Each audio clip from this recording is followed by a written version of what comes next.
Sa laro ng buhay, lahat tayo naghahangad manalo. Kaya sa bawat pag-usad ng araw kasabay ang mga panibagong hamon na darating, hingin lagi sa taas ang ipayong lakas upang matagumpay mong lampasan ang bawat pagsubok. Kasi ang buhay, di kailanman ipinangakong maging madali. Ngunit ang pangako ng Diyos, sasamahan ka niya sa bawat mong laban. Kaya para sa pangarap, dapat huwag mapagod.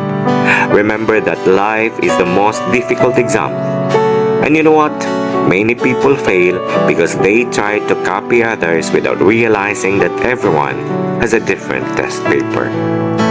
At kung sakaling saan ka man dalhin ang iyong mga pangarap, baunin mo lagi ang respeto at pakikisama.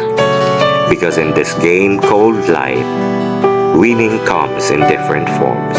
So play it well without hating and hurting each other.